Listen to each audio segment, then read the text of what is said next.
The number one variable of growing your business in this room that is practical, achievable, doable, is how serious you take making content on the internet.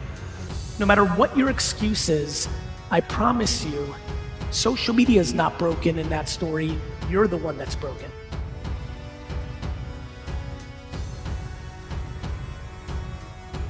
I know what's happening with the 20-year-olds that everybody makes fun of who are picking up incredible market share from a lot of you because they're actually being seen on social. They may not know business yet. And you love making fun of them for that. I got bad news for you. That they'll figure out.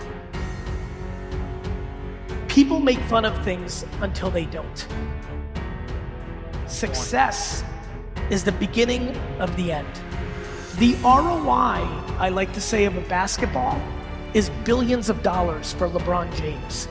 It's zero for me. How one plays with the tools is the variable of success. And so we can get into the mindset, very much the intro, which was lovely, thank you, and in depth. I do believe that the far majority of what is the opportunity in this room or the limitation sits in two very simple categories. One's uncomfortably black and white, and one is remarkably gray. This is very clear. If you're sitting in the crowd and you're not doing this work, it's only two things, and they're both interesting.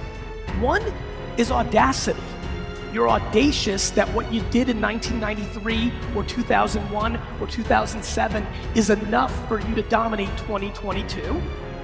Or you've lost your ambition, which is okay. I don't think it's a bad thing that you're not as hungry. Maybe you've scratched your itch. Maybe you do want to do other parts in your life, but don't lie to yourself. And understand yourself on where you are in your journey. If you want to sell things, it's a good idea to make it easier for people to buy from you. And so the innovation is the mindset. The innovation is going home now and deciding what you just saw in this talk and saying, is he right or is he wrong? And if you find yourself saying, he's right, but I don't want to, I really mean this, that's okay.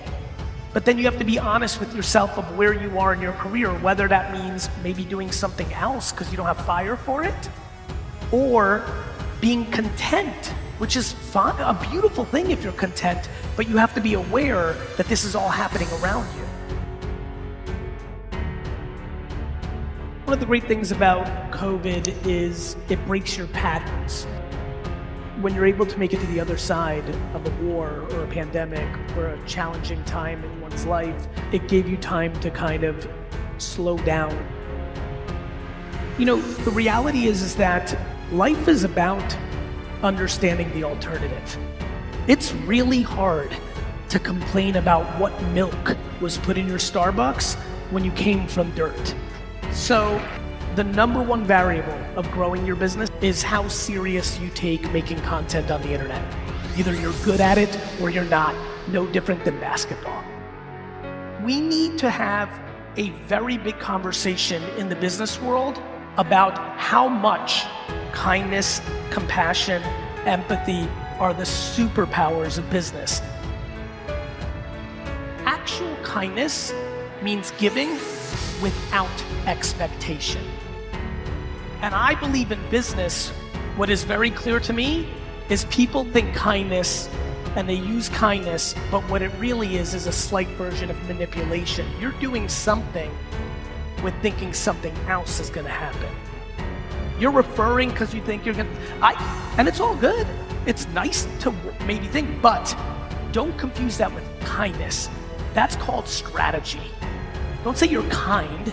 Say you're throwing out reels and trying to hope it returns. Own what it actually is. I was at a conference like this many years ago, and I had just invested in Uber.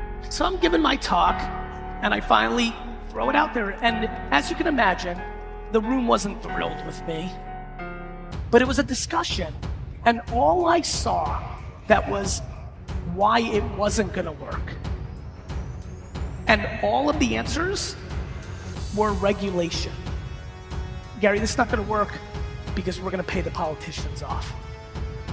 Similar to how I hear car dealerships and car people talk about Tesla or direct to consumer. I promise you, when technology is coming along, hoping for regulation is always going to be a bad strategy. Why do I bring that up right now?